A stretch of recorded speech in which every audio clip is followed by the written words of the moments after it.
வணக்கம். இன்னைக்கு அம்மையார் பட்ஜெட் போட்டாங்க. நேத்தே நான் உங்கள்ட்ட சொன்ன மாதிரி தான். தலைவர் 8 மணிக்கு வரல. ரிப்பப்ளிக் டே அன்னைக்கு பேசல. இண்டிபெண்டன்ஸ் டே அன்னைக்கு குட்டீஸ் குடுத்ததோட முடிச்சுட்டாரு.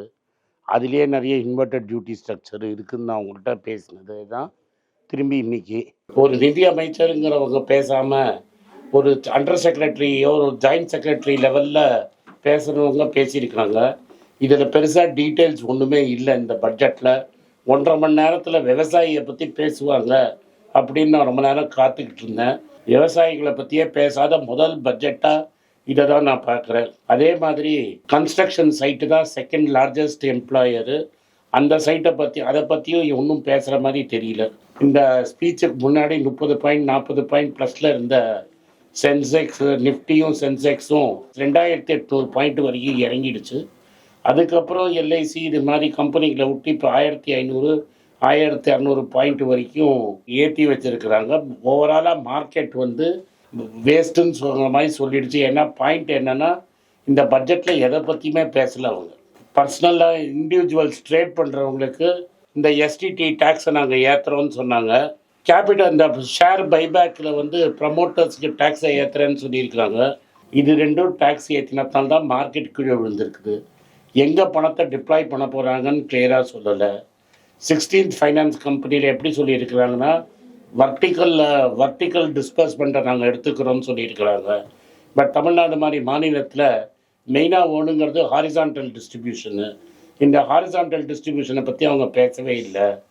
தமிழ்நாட்டுக்கு ஒரே ஒரு ஆர்கியலாஜிக்கல் சைட்டுக்கு சுற்றுலாவுக்கு ஹெல்ப் பண்ணுவேன்னு சொல்லியிருக்கிறாங்களே தவிர, அதை தவிர தமிழ்நாட்டுக்கு ஒன்றும் கிடையாது. இதை ஏன் நான் சொல்கிறேன்னா, சென்னைக்கு ஒரு ஹை ஸ்பீட் நெட்வொர்க் கொண்டு வரேன் ட்ரெயின்னு சொல்லியிருக்காங்க. அதுக்கு என்னோடய பதில் என்னென்னா, மும்பையிலேருந்து அகமதாபாத்துக்கு நான் புல்லட் ட்ரெயின் ஓட்டுறேன்னு 15 வருஷத்துக்கு முன்னாடி மோடி சொன்னார். 12 வருஷத்தில் புல்லட் ட்ரெயின் ஓட்டின மாதிரி எனக்கு தெரியல. அதனால இந்த ஹை ஸ்பீட் நெட்வொர்க்குங்கிறது 15 வருஷம் கழிச்சு வருமா அப்படிங்கிற ஒரு சந்தேகம். அதே மாதிரி இப்போ இந்த அமெரிக்கன் டேரிஃப்னால் இப்போ கஷ்டப்பட்டுட்டு இருக்கிற டெக்ஸ்டைல், லெதர், ஆட்டோ காம்பனன்ட்ஸ் இந்த இண்டஸ்ட்ரிக்கும் எந்த ரிலீஃபும் கிடையாது. இந்த எவ்வளோ இன்சென்சிட்டிவ் பட்ஜெட்டுன்னு நீங்கள் பார்த்தீங்கன்னா, கச்சா எண்ணெய் விலை எல்லா இடத்துலையும் இறங்கிட்டு இருக்குது.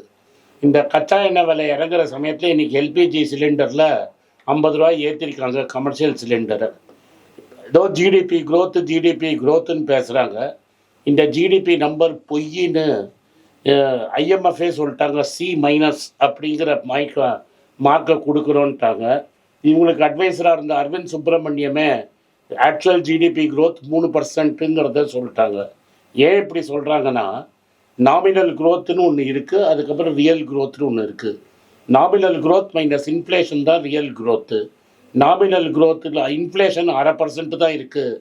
இந்தியாவில் விலைவாசியே ஏறலை, 0.5% தான் விலைவாசி ஏறி இருக்குன்னு சொல்கிறாங்க.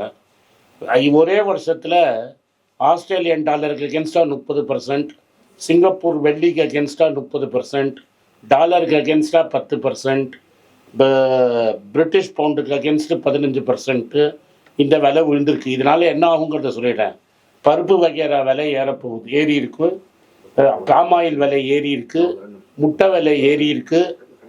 எல்லா விலையும் ஏறின அப்புறம் கூட டிஃப்ளேட்டரை 0.5 கணக்கு போட்டு இல்லாத குரோத்தை இருக்குன்னு சொல்கிறது தான் இந்த கிளியராக ஸ்டாக் மார்க்கெட் சொல்லுது. இதை தான் ஐஎம்எஃப்பும் சொல்லியிருக்காங்க. இதனால தான் பங்குச்சந்தையில் வெளிநாட்டு முதலீட்டாளர்கள் வெள்ளம் எடுத்துகிட்டே இருக்கிறாங்க.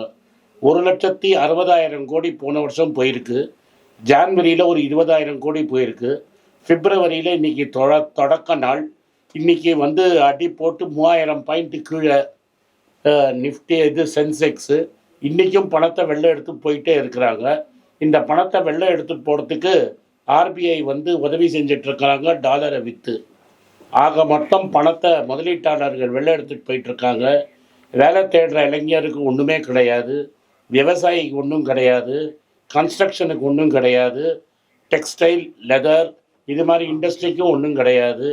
இன்கம் டேக்ஸில் லாங் டேர்ம் கேபிட்டல் கெயின்ஸை இப்படி பண்ணுவோம் அப்படி பண்ணுவோன்னு சொல்லிட்டு லாங் டேர்ம் கேபிட்டல் கெயின்ஸை பற்றியே பேசலை. ஃபேமிலி இன்கம் டேக்ஸ்னு ஒரு புருடாவை கிளப்பி விட்டாங்க, அதை பற்றியும் ஒன்றும் பேசலை. ஆக மொத்தம் நான் எப்போதும் சொல்கிற மாதிரி பெரும் முதலாளிகளுக்கு எப்படி செய்யலாம் அப்படின்னு பார்த்து செய்கிற பட்ஜெட் தான் இது. பெரும் முதலாளிகள் நான் ஏன் சொல்கிறேன்னா, இப்போ பாருங்கள், இன்றைக்கி கமர்ஷியல் சிலிண்டர் விலையை ஏற்றிருக்கிறாங்க 50 ரூபா. கச்சா எண்ணெய் விலை ரேட்டு குறைஞ்சிருந்து தான் நீங்கள் வந்து எல்பிஜி சிலிண்டர் விலையை குறைக்கணும், பெட்ரோல் விலையை குறைக்கணும், டீசல் விலையை குறைக்கணும். மன்ரேகாவை பற்றி நாங்கள் சொன்னது என்ன? இது ஒரு டிமாண்ட் ட்ரிவன், மக்களாக கேட்டு வாங்கி நீங்கள் கொடுக்க வேண்டியதை நாங்கள் வந்து ஸ்ட்ரக்சர் பண்ணியிருக்கோம், நாங்கள் கரெக்டாக பணம் கொடுப்போன்னு. அந்த விபி ராம் பில்லை எவ்வளோ அலோகேட் பண்ணியிருக்கீங்கன்னே பேசலை. மக்களுக்கு வேலை இல்லாத திண்டாட்டம் இந்தியா ஃபுல்லாக ரொம்ப ஜாஸ்தியாக இருக்குது. அதுக்கு எப்படி வேலை வாய்ப்பு வாங்கி கொடுக்க போகிறோங்கிறத பற்றி பேசலை.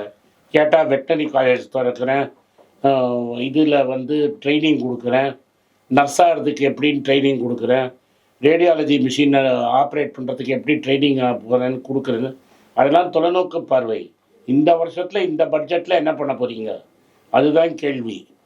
இப்போ வந்து திருப்பூர் இருக்கட்டும், ஈரோடு, கரூர், ஆம்பூர், வாணியம்பாடி, ராணிப்பேட்டை, இந்த இடத்துலலாம் சிறு தொழில் அமெரிக்காவுக்கு எக்ஸ்போர்ட் பண்ணுறதுக்காக நிறைய கம்பெனி இருக்குது.